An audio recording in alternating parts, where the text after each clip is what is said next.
Welcome, ding-a-lingers, to the Trip Ding Podcast. Thank you all for coming and watching us go crazy about wrestling.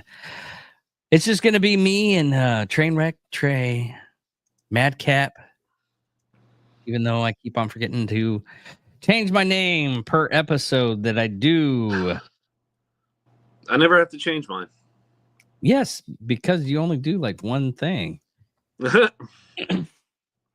You're not multi placided of doing other things. So we did a review this weekend, a reaction video of last Saturday's Backlash, which we saw a botch there where Chelsea Green got knocked in the face. She got a bloody nose. So the episode is, oh, that's a botch. No, this past Saturday was Saturday Night Live. Or Saturday Night Live. Saturday Night Main Event. Main Event. Yeah. God. My time frame. You rewound us an episode too far. Yes, I did. But we saw that botch, and this episode is, oh, that's a botch. Foreshadowing for Monday, but we had another botch. Scary, dude. Thankfully, it doesn't look like anybody was injured in that one. And of course, we're talking about the triple threat match between Penta, Chad Gable, and what's his name? The new Dragon Lee. Yeah. And man, they tried to pull off this like superhuman move, and Gable was on the wrong end of it. He ended up getting scorpioned, and like his back just bent over like that, man. But it looked like their weight landed on his head, and like they both rolled out of the ring, and then Penta hit a spot, and they immediately cut to commercial.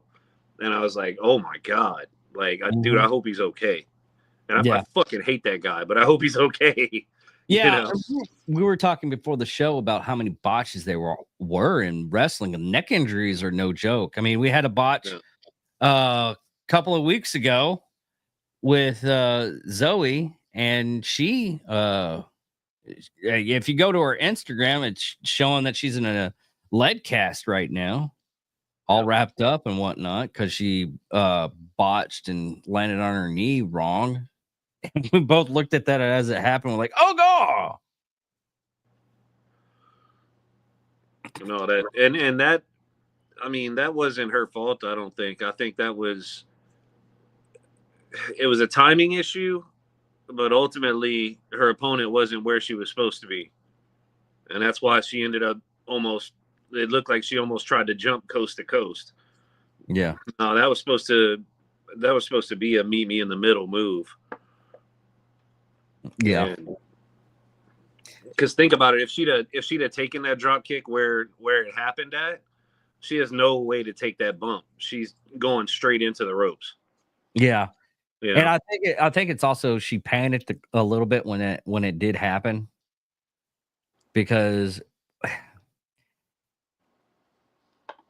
in my understanding on some of these moves, especially a move like that, you could take a bump and just fall backwards, and you don't hurt yourself as bad as you would. Yeah. And I think it was kind of panic, because when she went forward, because you could, when you see it, I mean, it's devastating, because she had to go like clear across, like you said, and if she just like, oh, we're just not going to do this today, so I'm going to fall on my ass instead, or back, it would have been less devastating, honestly, if you think about it that way. Yeah. And it happens. I mean, look at Rey Mysterio. Rey Mysterio almost got a really bad botch if it wasn't for Logan Paul, and he missed his mark, and he knew it, but he like rushed to like catch Rey in one of the matches. But it happens so often, and people say it's just all fake. No. These are expert athletes that train and train and train and train, and even still, they still get hurt really bad. No, I mean it happens, dude. It's athletics when it comes down to it, no matter what. And whether it's athletic entertainment or it's guys out there on the football field, athletes get hurt all the freaking time. And I even, we all know it's staged and the outcomes are predetermined and yada yada, right? And we got our favorites, we got our heels, we got our baby faces, but dude, I don't want to see anybody get hurt, not get fucked up. You know what I mean? Like blown ACLs, blowed out necks. Like I hate it. Like I don't want to see that happen to anybody, man. Yeah. But so let's get to recapping Saturday night's main event. Noticed right off the bat that Jesse Ventura broke out the same jacket that he did Saturday night main event 40 years ago in. Did you notice that? Yeah. I was pretty sure that he was under the impression that Malcolm X and the gentleman on his shirt, I believe it was either Martin Luther King or Bob Marley, were the same person. Jimi Hendrix. Well, yeah, you're right. It was Jimi Hendrix. I asked you that during the review. I say, do you think he thinks that's the same dude? But so first match right out of the gate was a tag team match with Seth Rollins and Braun Breaker versus Sami Zayn and CM Punk. Badass match to start. Like that was, all cylinders right out the gate. Personally, I was pulling for Sami Zayn and CM Punk. I like all four of these guys. I don't like Braun Breaker in the monkey suit right now. We've talked about that already at length, so I'm not gonna beat that dead horse. But I like all four of these guys. I like where their characters are at. I just want to see them do more with Braun. What'd you think about the match? I thought it was really great, but the only thing about it was I'm with you. I think CM Punk and Sami Zayn should have won that. I mean, we got an introduction of a new character with their Deadly Alliance. Is it Deadly Alliance or is it Dark Alliance? Hold on, let me bring this up. Yeah, Dangerous Alliance. Yeah, new Dangerous Alliance. Which I'm all for because it really does showcase that there's a lot of like cliques going on now. Yeah. We didn't have that many cliques back in the day. We had like either NWO and everybody else, or we had Degeneration X. I don't think there was anything else other than that. Then we had the ECW and WCW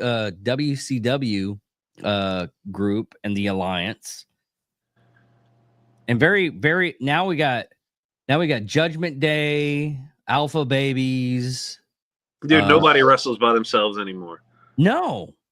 American Made, the Bloodline, fucking everybody belongs to a faction or a stable. It's not.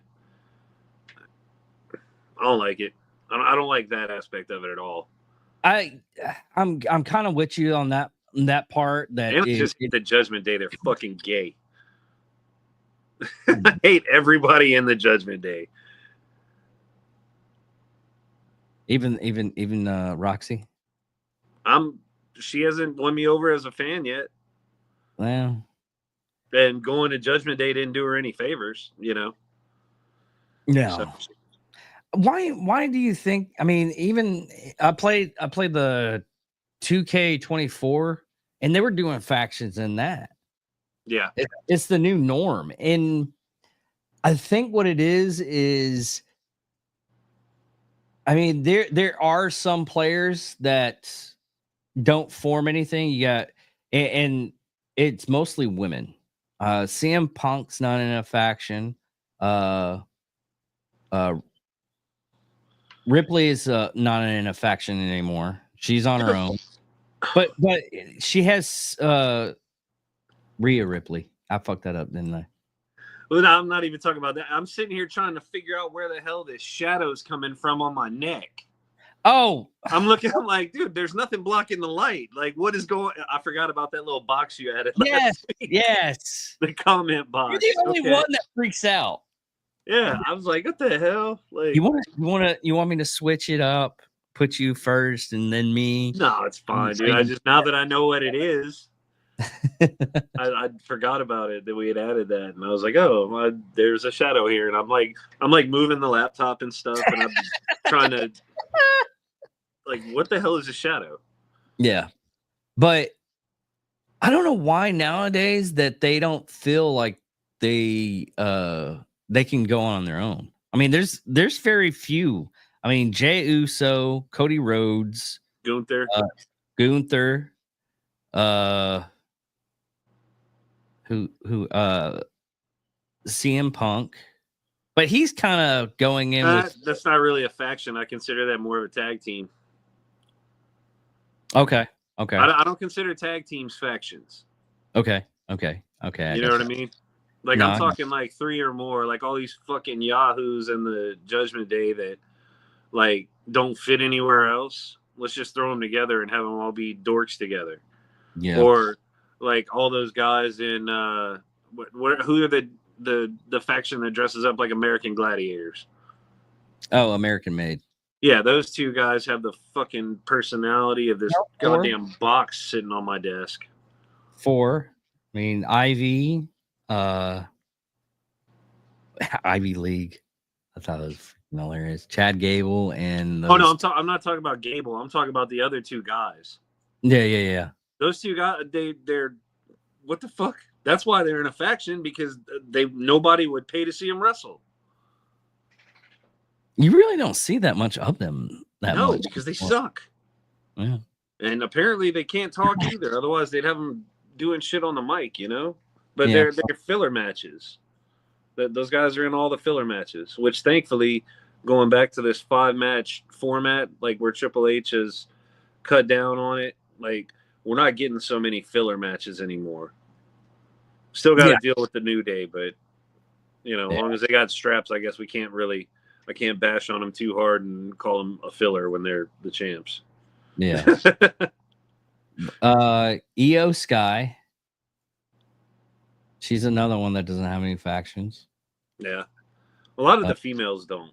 Yeah. Becky Lynn. Yeah, Becky's alone.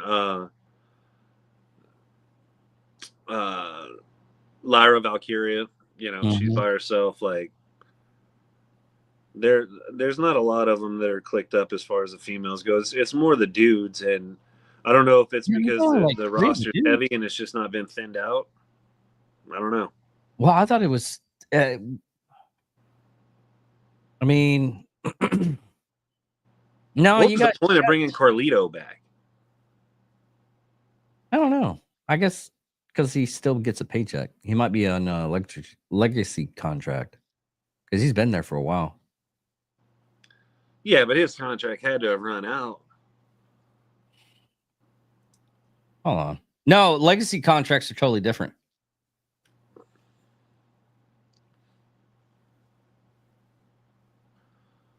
I can hear no words from your face. There's a point.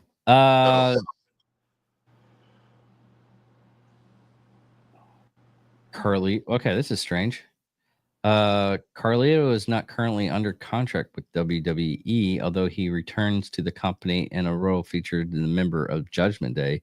He is previously released by WWE in 2010 due to a violation of WWE wellness program.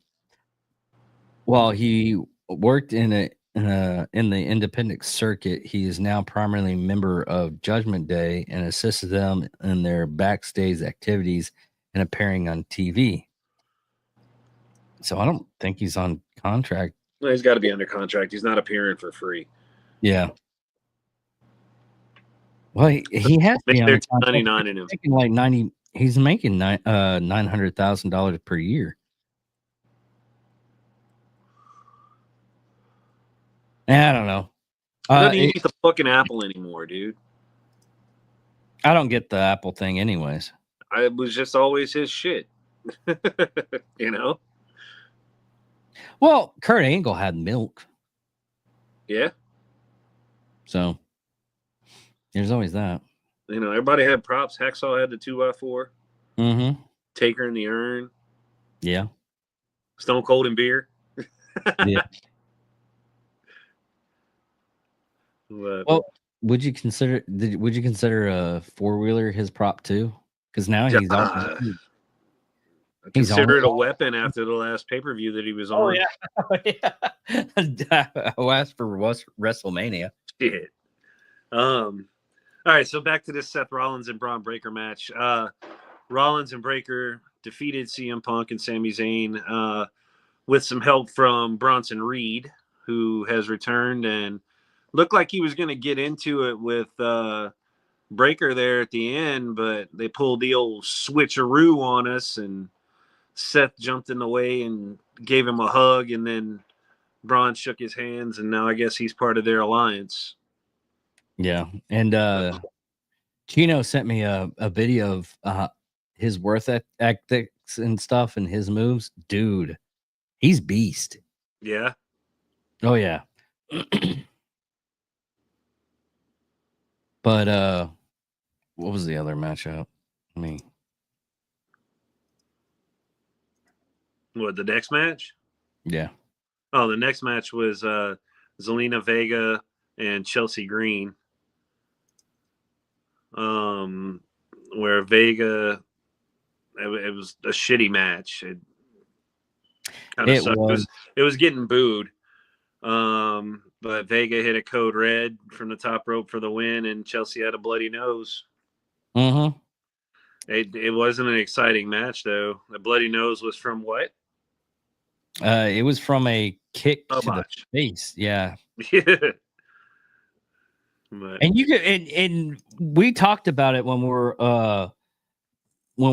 were doing the reaction. I was like, oh, that kind of sucked. And you're like, oh, you have no idea. I'm like, what do you mean? Oh shit, yeah, it sucked. Because, and that's another thing is if it looks like it's been like, it looks like super fake, someone messed up horribly. Yeah, that noise from that kick was not somebody slapping their thigh. That was fucking boot to face and nose crunch. It's really sad is it didn't look like she fully connected. That's what's really, because I looked at it when we were watching it. I was like, and even watching the replay, I was like, it doesn't even look like she connected. And then you just see like the blood just start gushing out of her nose. I'm like, oh, she connected. She connected. Oh God, she connected. So I mean, that was pretty much it for that match. And then next, we had Ron Cena versus John Cena. Oh, I can't wait. My shirt comes in tomorrow. Man, dude, when Cena came out and he did his little thing and he, his music was over and whatever, and they cut to like there's a break in it, and then Cena's music started over. For like a split second, I thought, oh, the truck fucked up. And then I was like, it clicked, and I was like, no, Truth's coming out as Cena. And then about that time, he comes around the corner, and I was like, oh shit. Yeah, we both, as soon as we saw his shirt, we're like, oh, where can we find? We went online as fast as we could, immediately going, oh, I'm getting that shirt. You're at the point. It's like, dude, just take my money. Give it to. Ship it to me. I'll cash app it. Get it now before. Yeah. And then I was like, why don't I just send you the? I found the site. Why don't I just send you the link to the website? Oh yeah, we can do that. I couldn't do it at that time because I was on my phone. Yeah. So, and I didn't have my laptop at the time. So I was like, fuck, just order it. I don't want them to sell out. But no, man, that match was like Truth came out in he had the red John Cena shirt on, but instead of John Cena, it was R-Truth, and it had like a piece of tape over John, and it said Ron. So that was pretty cool. I can't. He comes out, he hits the whole salute, and then hits like that weird Cena run down the aisle, hits the slide into the ring, and they go after it, man. And then, I mean, he put on a better version of John Cena's moves than Cena did. Yes, hilarious. It was freaking awesome, dude. But you know, and then we got a matchup for next. What's the next one? Money in the Bank. Yeah, Money in the Bank. So we got the next matchup for Money in the Bank because John Cena won. Nope. You're getting ahead of yourself. Oh, I am getting ahead of myself. Yeah. So Cena beats Truth finally at the end or whatever, and that was just kind of disappointing. I was really hoping that Chino's theory would have came true, that Truth would have went over, you know, because that would have been dope. And then Cena takes it off of him Monday night or whatever. Yeah. To be the 18th time. That'd be cool. But so no, that didn't, you know, that match was awesome. And then we get to the main event. Then we get to the cage match. The cage match with Drew McIntyre and Damian Priest was an okay match. I thought it could have been better.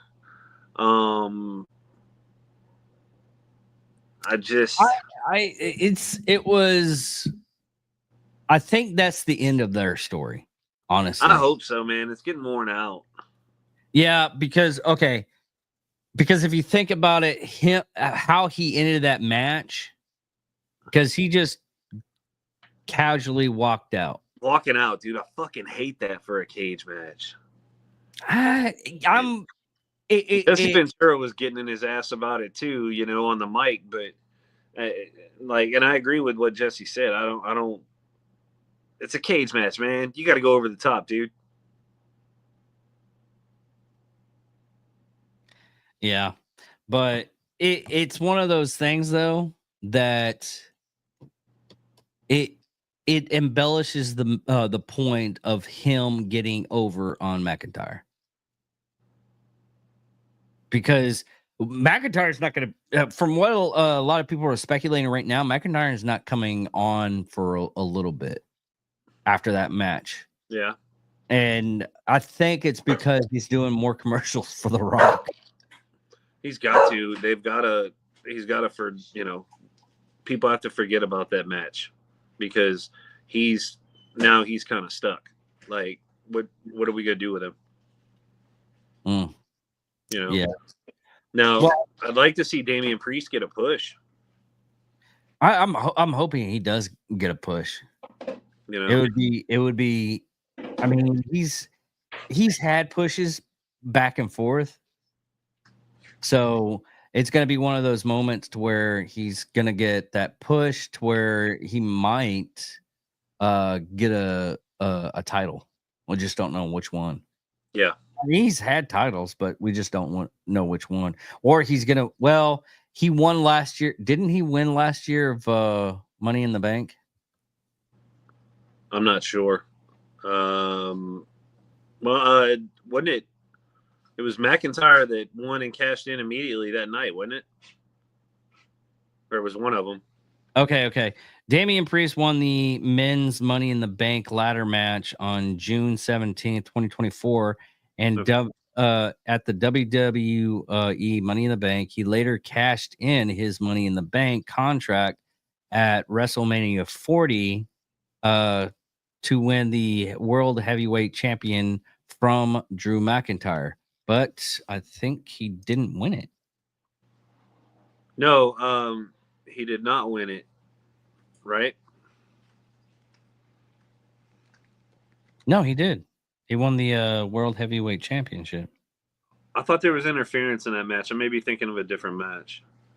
I think you're thinking of the match that he lost his World Heavyweight Championship. Okay. Maybe. That was before I got back into it, man. So yeah. We would have to go back into the past. Uh, Well, then we had so that was. Go ahead. No, I was just gonna go ahead. So that was the end of McIntyre, and basically Yeah. he Damian Priest just walked out the cage. Wow, surprisingly, they gave that match a B plus. I didn't see that as a B plus match at all. Now main event. Here we go. We got main event Jey Uso and the Problem Child, Logan Paul. So they had a cool match. I expected it to be a cool match. Logan wasn't as flashy as I thought he would be. With this, I figured he'd pull something out and maybe kind of have something, throw something out there he'd been working on for a while. Then we got to who was it? So there was something I wanted to talk about during the entrance. Let me get back to the note on it. While I'm looking for this, you can go ahead if you want to say anything about it. Sorry. I can see the reason why people thought it was a B match, and I don't know why they're doing it to where, like the Saturday main event. I mean, both of us even said it was like a really short speed thing. It was just like a filler episode for those 20 episode series that we usually have, and that's exactly what it was. But when we get to the final match, it was played out to where you could tell something was going to interfere with it. Yeah, you just wait and win. And that's what I was looking up. Was the I couldn't remember what I wanted to talk about from before that match, but it was the confrontation between Cena and Uso. Yeah. Where Cena kind of forewarned him, and so that's when you kind of knew something was going to happen. Excuse me, but so and eventually that's what did happen. They had a good, decent match going. Really good match, not decent. It was a really good match. There was one spot that Logan missed, but it was replayed from a good angle and looked like he connected. But, yeah. Other than that, super solid. Now Uso's going for the 3 count. Here comes Cena. Cena pulls him off, interrupts the 3 count. Shit gets a little wild, and then after that, you hear music that we hadn't heard in a while. And you messed up on that one. You're like, what? I did. Well, I was like, I didn't. I was like, oh shit. I thought it was Punk running out because I had the volume turned down because we were watching. We were doing the live cast. Yeah. And I was like, CM Punk's coming out, and you're like, no, it's fucking Cody. Ah. Yeah. I was excited. So, Cody. Yeah, Cody's back. The American Nightmare. Yep. So Cody's back, and he cleared the ring. He took off his American Nightmare jacket in the process, and while Cody's sitting there cutting a promo on Cena about how Cena's ruined enough shit in the business and he's back and yada yada, Uso puts on Cody's American Nightmare jacket. I'm like, okay. So Cody tells Cena flat out, he said, hey, you got a partner right there in the YouTuber, and I got a partner right here, or he said, I got a brother right here in the heavyweight champ, Jey Uso, and we'll see you at at Money in the Bank. Money in the Bank, yeah. So there's a tag team match added to Money in the Bank. That'll be pretty cool. I am really excited for that. And the one thing what I wondered about this? What's up? I wondered if this is Cena's farewell tour, right? Yeah. I wonder if they did this match as a favor to Logan. so that Logan can say, "Man, I had a match with Cena as a tag team partner before he retired." Could be. I never even thought about that. You Because know, yeah, I think we might see him in some cool shit before this is over with. yeah. And I hate the aspect of the YouTuber thing being thrown away, thrown on somebody. Even though we're kind of doing that, but it's the fact of nobody looks at his athleticism because he's actually pretty athletic. Although he's still green, and I think the reason why a lot of people like shun Logan Paul is because he really doesn't. He got pushed way too hard, fast. Yeah, He didn't really come in like everybody else through hard work and grit. we talked about it the other night too. Like he still leans into the YouTube thing, and I it's not necessarily that people are just casting him off as just that.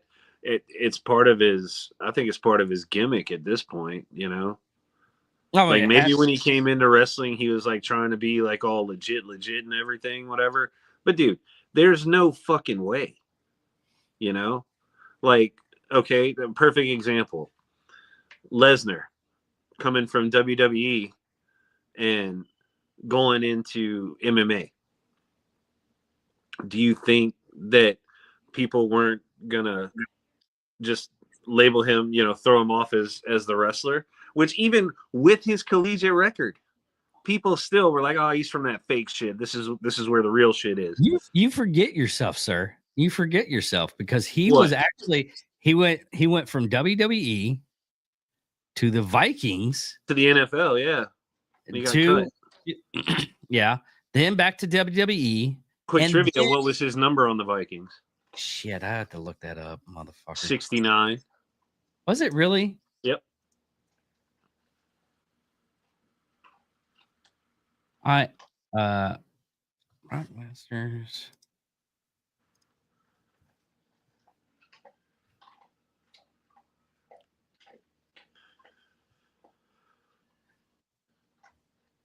God, man, that is hilarious. You're welcome. That is so But hilarious. yeah, no, he went back to WWE and then to the UFC. And from what I was looking at on that, he didn't play that many games.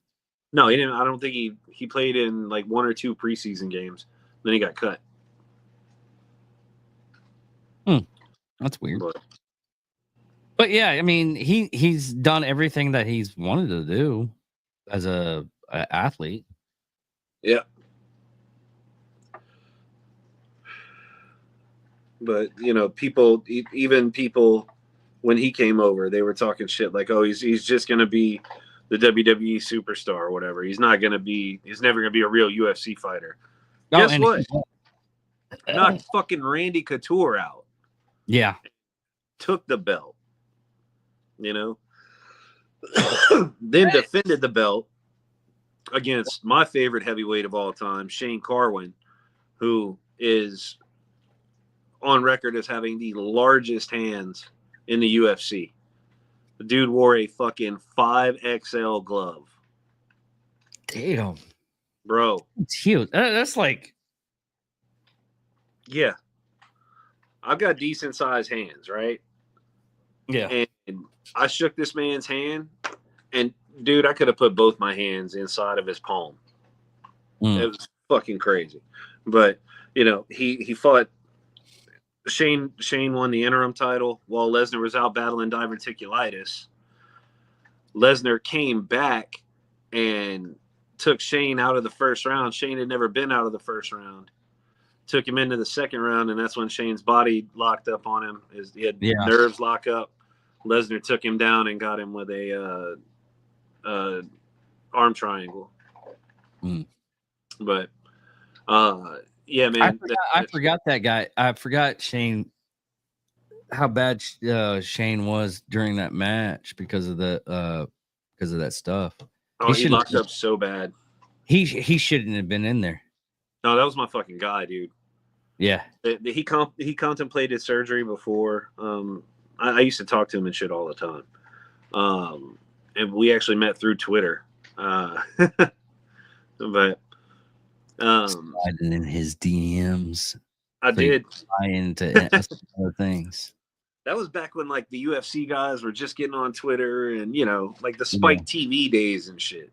Oh yeah. Yeah, so like they were all interacting with their Twitters and everything, and I ended up meeting him, through there. Got to meet him in person and shit. His wife, Lonnie, ex-wife. I'm sorry, but at the time she was his wife. She sent me a DM and she said, "Hey," she said, "What are you guys doing? Me and Shane are in New Orleans doing a promo for Bud Light." And I was living in South Louisiana. So, well, I'm taking PTO and I'll see you in a little while. So I took off and went to New Orleans. You think you can contact again? Say again? You think you can contact him again? Maybe he's living in Conroe now, down here in Texas. But last I heard, he was suffering bad with CTE, man. Like he had to leave his job as an engineer and shit. Oh, yeah. Brendan Shaw was talking about it on a podcast because they used to be training partner. They used to be sparring partners at Trevor's gym up in Colorado. At Grudge. Reach out, see if you can get see if you can talk to him. Oh well, last time I talked to him was a couple of years ago, but I will, man. He was always a great dude. But so we ended up going up there, got to meet him, met Rochelle Leah, met Rashad Evans, and I don't know if you ever saw the clip of Rashad Evans when he dove through the giant wall of Bud Light. But I did not. Yeah, I have video of that too. That was when I was there. They were all there for a Bud Light promo thing, but that was pretty dope. But yeah. So and I mean, I'm sure we could come up with other people that CM Punk. Look at Punk when he came over to MMA. You know, well, immediately off the bat, it was, oh, he's never going to be shit, and he wasn't. He ended up not being shit, but the dude had a lot more balls than a lot of people that were talking shit about him. I'll give you that right now. What's really funny though is I like CM Punk not because of his wrestling career and not because of his MMA career. I like him because of his comic book writing skills. He actually writes pretty well. Yeah, he writes really well. Good comics. Although I think they gave him because he was the one that had to write the female Thor storyline. He was the one that kind of invented that. But it was a decent storyline. It's just I don't know. I think a lot of stuff in comics they're just reaching nowadays. So well, like I heard somebody say this on a podcast the other day. I think it was on Davey Jackson's podcast, Friends with Davey. But talking about writing jokes and writing comedy and stuff, there are no new jokes. Oh no. Like everybody's had the same shit happen to them. It's just who wrote it down, or who wrote it down first, or who wrote it down with what punchline. Yeah. Same shit. Same exact thing. There's nothing new. It's the same thing. It's the same thing with the wrestling. I mean, how many times have we seen like tag team matches because of all? I mean, we've seen it with we get Hulk Hogan and Macho Man Randy Savage was the greatest back in the day, and then it turns out to where and half this stuff don't even think is real. It might have been back in the day with Miss Elizabeth and everything, and Hulk Hogan and Macho Man Randy Savage, the break up that team. But I don't know. from back then. But nowadays it seems like I mean, Triple H said it great with Andrew Schultz that there's not many wrestlers right now that are for the storyline almost. Yeah. Damn it! I And still haven't listened to that podcast. I'm gonna listen to that Friday on the way to Port dude, Aransas. it was really, really good. I mean, it basically it explains everything that happened to Triple H and how he's running the business now. And Okay. if you listen to and honestly, if you listen to that podcast before you watch WrestleMania 41, you already know the outcome. Yeah. That's what's really sad because I just told everybody the outcome. It was like, here's what's gonna happen. No, it's not. Oh, Dave was right. How did Dave know? Because Dave researches a lot and goes crazy. That's the reason why we call him Mad Cat Dave. Well, look, we got about 20 minutes left, and we still got to talk about Raw too. Raw was pretty good from what I'm reading so far because I've been reading up on it. But First match of the night was Chad Gable and Penta and Dragon Lee in a three-way for Money in the Bank qualifier. That was a really good match. I thought Gable, again, we talked about at the beginning of the show, I thought Gable was going to fucking die. I thought he was dead. I thought they probably broke his spine and smashed his skull all in one move. And we didn't even know that was going to happen, obviously, when Madcap had named this episode Botches. We just had the previous basically knee injury in mind. But Penta ended up being the winner by pinfall in that match. That's awesome. Everybody here at the podcast is fans of Penta. We like to push. I wouldn't mind if he won Money in the Bank, but kind of depends, on who else is in that match. So,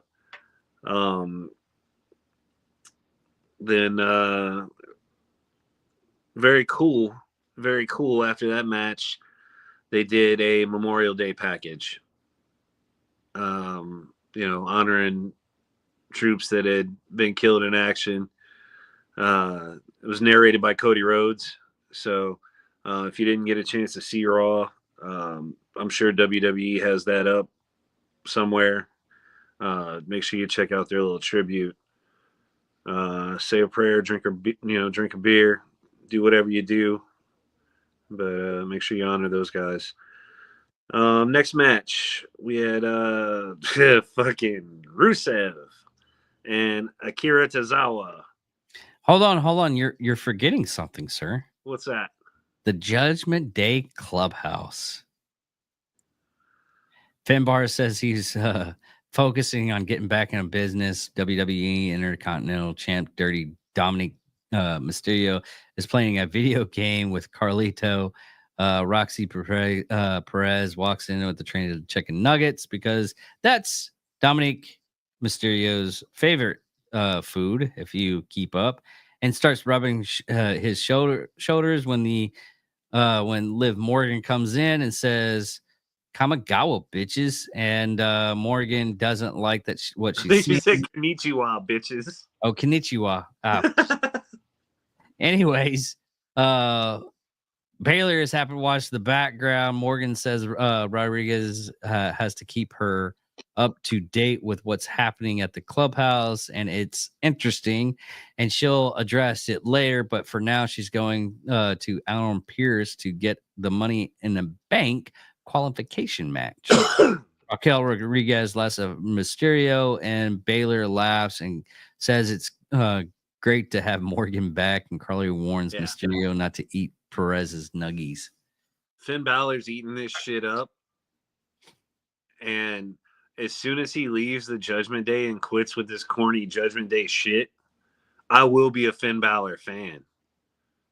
but I can't like the guy as long as he's with them. But yeah, he's eating this shit up, and like he can't wait to see Liv just kick the shit out of Dom. But Yeah. but so we go into, like I said, the next match. Rusev and Akira Tozawa from the Alpha Academy. Rusev, man, he looks like a giant, intimidating dude, right? Mm-hmm. Which against Akira Tozawa, he was. You know, he towers over that dude and probably outweighs him by 120 pounds. But Rusev comes in, completely smashes him. You know, starts, he won't let go of the hold or anything. And then you hear Sheamus's music hit. And Sheamus runs out there and Rusev backs off.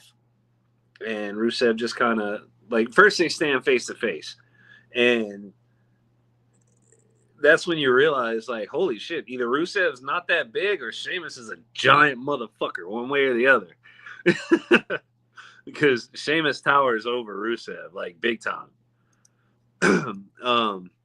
So Rusev kind of like backs off and circles out and steps through, and they just kind of stare each other down. So I'm guessing that's coming at Money in the Bank. I don't know.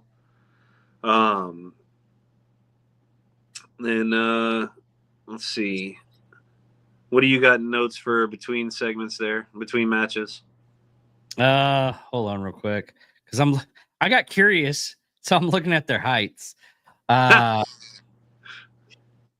Backstage interview with comedian Bert Kreischer and Tom Segura. She mentions Segura being critical of WWE, and Segura says he said something stupid things about WWE, but they had Cody Rhodes on their podcast. It was awesome. Kreischer also had a great time a few months ago. Yeah. Kreischer put up their Netflix show before running off. Kreischer shouts for Segura to come over, and Segura finds a shirtless Kreischer hanging out with War Raiders. With the War Raiders, dude. They chop Kreischer's chest before walking off. Kreischer admits his chest hurts. In the arena, the World Tag Team Champions, the New Day, headed to the ring for the title for the next part. Yeah. And then, I mean, good match. The New Day won via pinfall. The War Raiders did all the cool shit that they always do. The New Day's just fucking nerds. By the way, Sheamus is taller than Rusev. That's what I said. By about 3 inches. Yeah, that's what I said. He towers over him. Yeah. But I was like, oh, Rusev's not that big. Sheamus is a fucking giant. How big is Sheamus? Sheamus is 6'3". Okay. But though I don't get it how like 3 inches makes. I mean, I can see it now that I'm like visualizing, but it's I don't know why, but sometimes it just doesn't click into my head. A couple of inches like makes a person look like he's towering over somebody.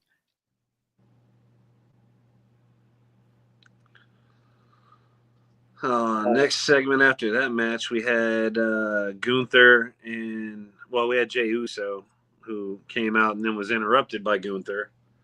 Gunther came out, talked about how Jay's like struggling to be, to be the champ because he doesn't know how, because it's not a natural position for him, and yada yada. Kind of the same stuff he hit him with the first time. Mm-hmm. And then after that, Jay looks at him and he's just like, "Are you done? Like, you done, bro? Shut the fuck up." And Jay unloaded on him. It was really good. And he cut a good promo on him. It was really good. I actually watched that promo.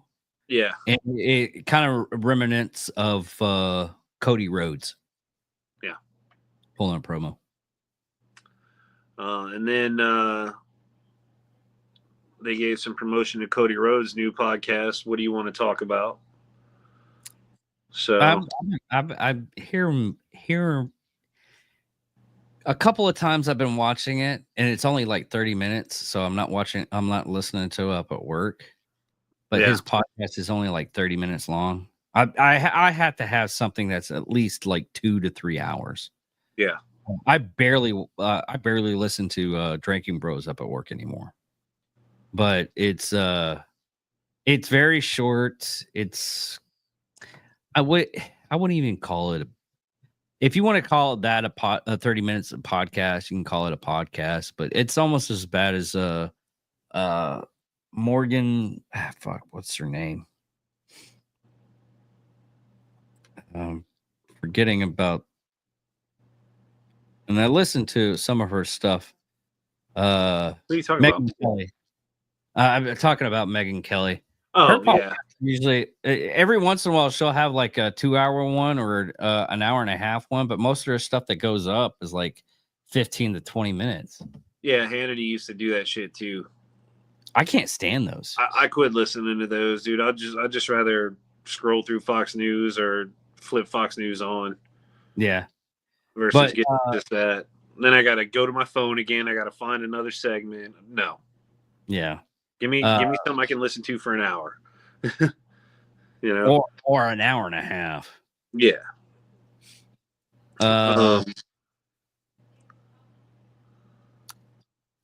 So the fourth match was Liv Morgan. Of course, she had Raquel Rodriguez with her, and then I think I'm saying it right. Is it Kyrie Sane, who had Io Sky with her? We'll let Stephanie Hawking work on this. Yeah, I'm not very sure. Carrie Sane. But she ended up winning by pinfall. Sane did. Of course, that was the match that Liv was talking about. She was going to go get cleared for Money in the Bank. So we may have something else going on with Liv trying to get into Money in the Bank again. They did go back to the clubhouse after that. Dom was pissed. I'm sorry, Liv was pissed at Dom. And she couldn't find him because he was playing video games. And they say that if Roxanne didn't get involved, that Liv would have won the match. Technically it's true. I don't know. I think Liv could have won the match either way, but then again, it's all fucking fake. Whatever.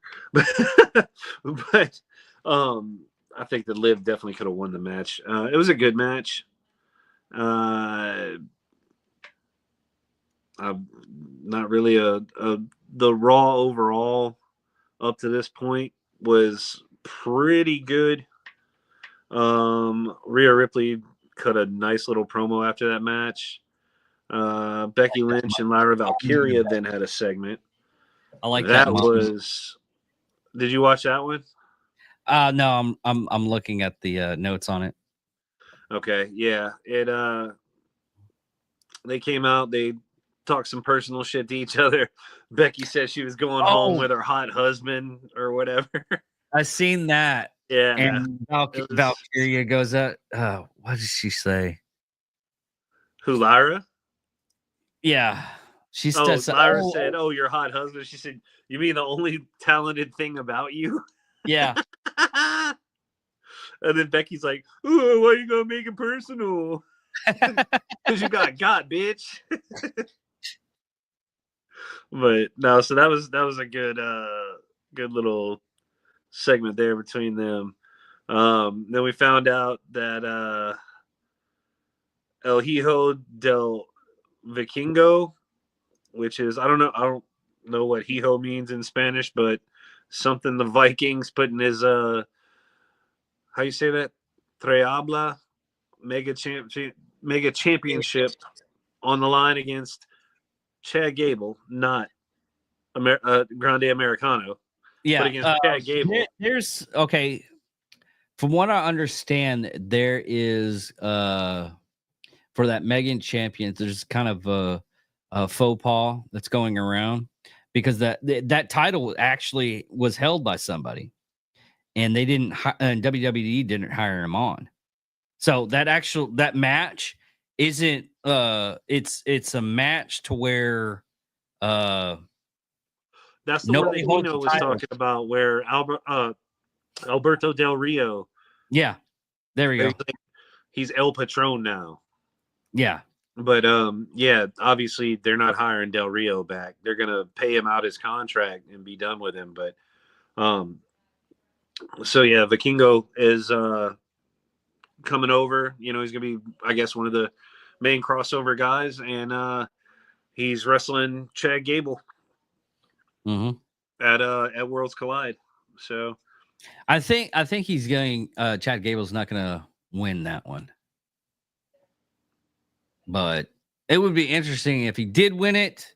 But I don't think he's going to win that matchup, only because they're probably going to want somebody that's in that. Would you call it a territory anymore? I think they're actually reviving that term. They're making new territory champions and like territory owners now. Yeah, because I've been seeing a lot of them. I mean, who's the singer for Smashing Pumpkins? Billy Corbin. Yeah, Billy Corbin. He owns NWA. No shit. That's right. He did. I remember hearing something about that. Yeah, I was watching a video of it, and he was talking about wrestling and how much he loves it and everything. What? He talked about that on Rogan, didn't he? I think he might have mentioned that. Yeah. But he had his own little full video. Okay. That he was talking about it. Yeah, and, I saw that too. Yep. But yeah, right. Territories are coming back, and I'm for it because you need competition. And sometimes you'll have like little guys that no one's heard of going to like the big show. I think it's a good idea having like WWE being that big dog, big show. And you have the territories, and you get people vetted through the those. That's how it used to be. Of course, there was also a lot of cocaine. And so let's see what we got. About 3 minutes left. So real quick, in the main event was the a men's qualifier for Money in the Bank, three-way match between Seth Rollins, Sami Zayn, and Finn Balor. Of course, fucking Rollins had Braun Breaker and Paul Heyman with him. Finn Balor had Carlito ended up coming out interfering. Sammy's out there kind of by himself, and then you hear all of a sudden you hear Punk's music. Well, after the match, so Seth wins by pinfall. All hell breaks loose. You hear Punk come out. They clear the ring out and yada yada. So really nothing came out of the match other than Rollins getting into Money in the Bank. There was nothing super epic about it. And that about wraps up any recaps. Now we can shoot the shit till we feel like jumping off of here. Just want to make sure we covered everything in that first hour. Yeah. Apparently, and this is coming from May 27th, 2025, off of the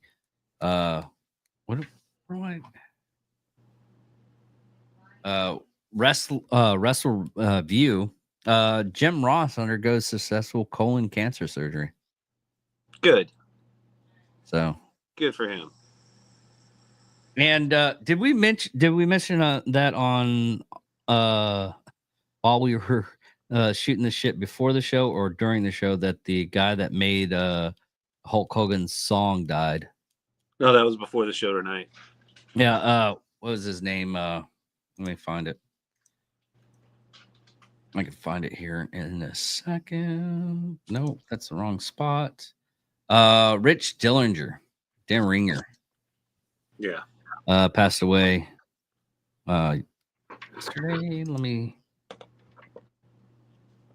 He passed away to 77. And yeah, that was today. He passed away today at 77. And that song is just memorable, real American. Yeah. I wish we could play it for you guys, but we can't. Yeah. I don't know. I think we're about out of stuff that what are your predictions for Money in the Bank? I mean, we don't even have the full. Yeah, we don't even have all the slots filled for Yeah. yet. So we can't even do like a thing on that.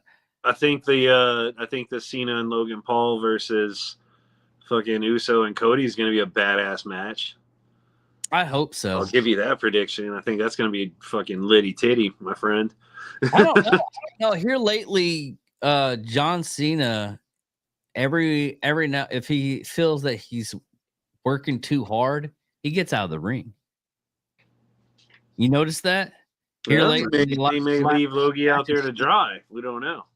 Yeah, which it's part of the mystique of him being a bad guy. What's really bad though is he's doing all those he's the way he portrays himself inside the ring, and the way because there's a con this weekend, and I watched him take questions and everything, and he's too nice of a person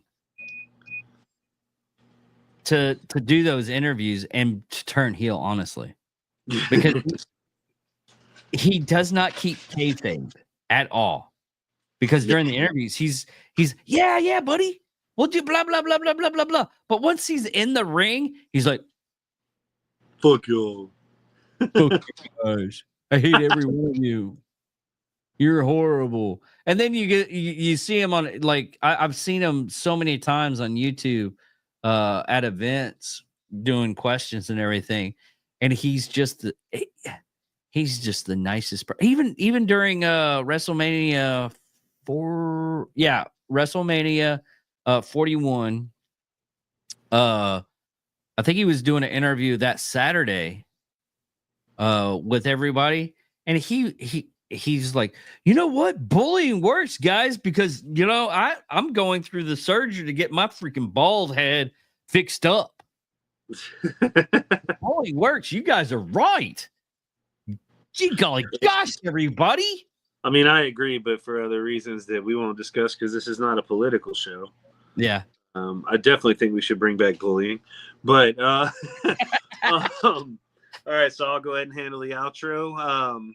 Again, we apologize. Chino couldn't be here this week. He had sand in his vagina. We are expecting a full recovery for next week. We have sent douches to his address. So thoughts and prayers, everybody. Say thoughts and prayers for Chino. And we appreciate it, Dingalings. Have a great night. I am Trainwreck Trey. We got Madcap Dave. Thank you all for watching. Have a great night.